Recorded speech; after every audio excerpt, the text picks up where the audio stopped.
UP के मुख्यमंत्री योगी आदित्यनाथ आज प्रयागराज दौरे पर रहे। इस दौरान उन्होंने महाकुंभ मेले क्षेत्र का हवाई सर्वेक्षण किया, जिसके बाद उन्होंने एक सभा को संबोधित किया।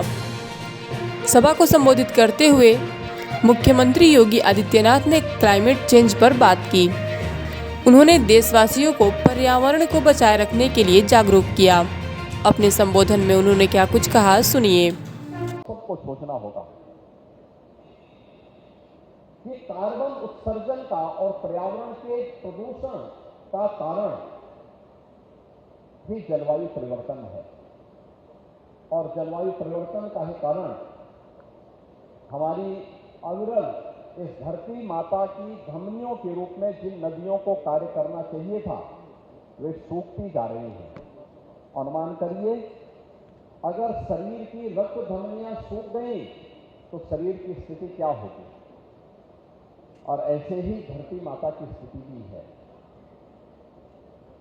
अगर धरती माता की धमनियां सूख गई या प्रदूषित हो गई, जिन धमनियों से रक्त का प्रवाह होना चाहिए, अगर वहां पे रक्त का प्रवाह होने की बजाय वहां पे पॉल्यूशन आ जाएगा, गंदगी आ जाएगी, तो शरीर की जो स्थिति होनी है वही स्थिति धरती माता की भी हो रही है, जो हम अपने स्वार्थ के लिए नदियों को के जीवन के साथ खिलवाड़ कर रहे हैं, धरती माता के साथ खिलवाड़ कर रहे हैं। और इन्हीं बातों को ध्यान में रख करके सिंगल यूज प्लास्टिक को पूरी तरह बैन किया गया। देश के अंदर प्रधानमंत्री मोदी जी ने घरों में ईंधन के रूप में जंगलों को काटने, कोयले का उपयोग करके जो कार्बन उत्सर्जन हो रहा था, उसकी जगह ग्रीन ईंधन के रूप में एलपीजी के 10 करोड़ से अधिक कनेक्शन फ्री में उपलब्ध करवाए, जिससे लोग इसका उपयोग कर सकें। उत्तर प्रदेश में पिछले 8 वर्ष के अंदर हमारी सरकार ने 210 करोड़, नोट करना, 210 करोड़ वृक्षारोपण किया। और 210 करोड़ में जो वृक्षारोपण किए, इनमें जो हमने वन विभाग के द्वारा करवाए, इसमें 70 से लेकर 80% पौधे सुरक्षित हैं, और जो हमने विभिन्न संस्थाओं के माध्यम से कराए, उसमें भी 60 से 70% पौधे सुरक्षित हैं। फॉरेस्ट कवर को बढ़ाया गया। डीजल से चलने वाली बसेस के स्थान पर इलेक्ट्रिक बस को प्राथमिकता दी, उसको प्रमोट किया, उसके लिए पॉलिसी बनाई, उसके लिए अनेक कार्यक्रम बढ़ाए। मर चुकी नदियों को फिर से पुनर्जीवित करने का काम किया। आज जो संगम में इतना पावन स्नान एक साथ एक दिन में अन्य कुंभ के अवसर पर मौनी अमावस्या के दिन जितनी भीड़ होती थी, उतनी भीड़ इस बार हर दिन हो रही है, हर दिन हो रही है। और कारण था, नदी को चैनलाइज किया गया, संगम का दायरा बढ़ाया गया, बड़ी संख्या में लोग यहां आ सके।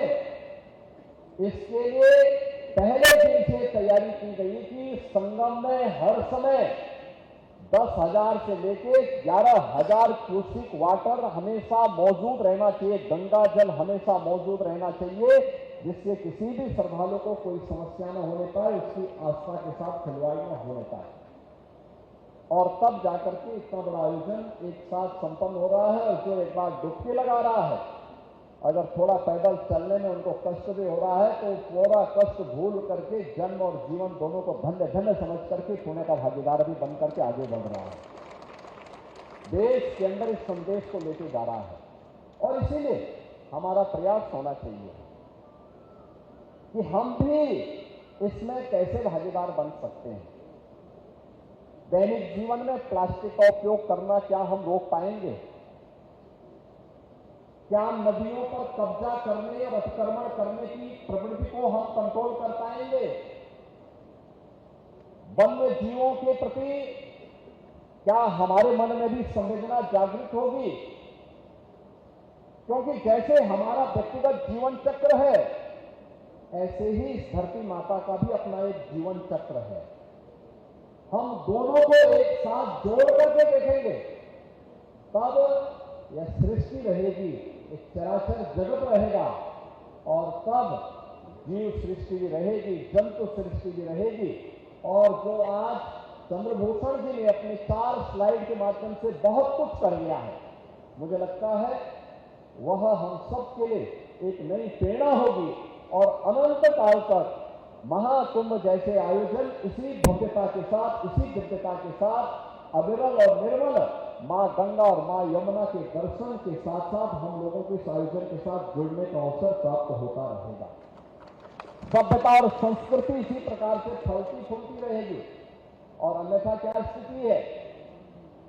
जलवायु परिवर्तन का दुष्परिणाम, लाइटनिंग की घटना, आकाशीय बिजली गिरने की घटना। मुझे याद है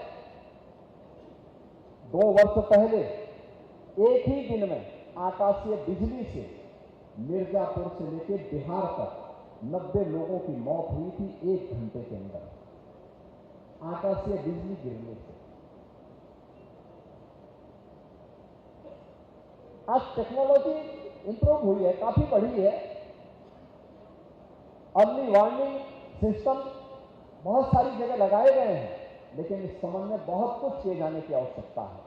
और बहुत कुछ किए जाने के लिए ही जो देश हमारे वेदों का, उपनिषदों का, शास्त्रों का संदेश है, उस संदेश को दैनिक जीवन में भी, अपने व्यवहारिक जीवन में भी अगर हम उतार सकें और हम भी सहभागी बन सकें, एक पेड़ मां के नाम, एक पेड़ आस्था के नाम लगाने के क्रम में हम भी सहभागी बन सकें। हमारे पास व्यक्तिगत लैंड है तो उसमें लगाएंगे, नहीं है सार्वजनिक स्थान पर लगाएंगे, वन विभाग से संपर्क करेंगे, उद्यान विभाग से संपर्क करेंगे, कहीं पौधे लगाने की प्रक्रिया का हिस्सा बने। याद रखना, मनुष्य ही केवल इस सृष्टि का एकमात्र जीव नहीं है, और अकेले मनुष्य से सृष्टि का संचालन भी नहीं चल सकता। जीव जंतु सभी का जीवन चक्र मनुष्य के साथ जुड़ा हुआ है, और मनुष्य का उनके साथ जुड़ा हुआ है। जब ये सभी का अस्तित्व रहेगा तो हमारा भी अस्तित्व रहेगा। अगर उनके अस्तित्व के ऊपर संकट आएगा तो हमारे अस्तित्व के ऊपर भी संकट आएगा। हम किसी दूसरे प्रलय की प्रतीक्षा न करें, बल्कि अभी से तैयारी करें। और कुंभ का संदेश यही है कि आस्था के साथ साथ हमें जलवायु परिवर्तन के उन कारकों पर विचार करते हुए उसके निवारण का उपाय हम सबको मिलकर के करना होगा। और मेरा ये मानना है कि जीव सृष्टि और जंतु सृष्टि के संरक्षण के साथ ही ये मानव सृष्टि की सुरक्षा और उसका संरक्षण होता है।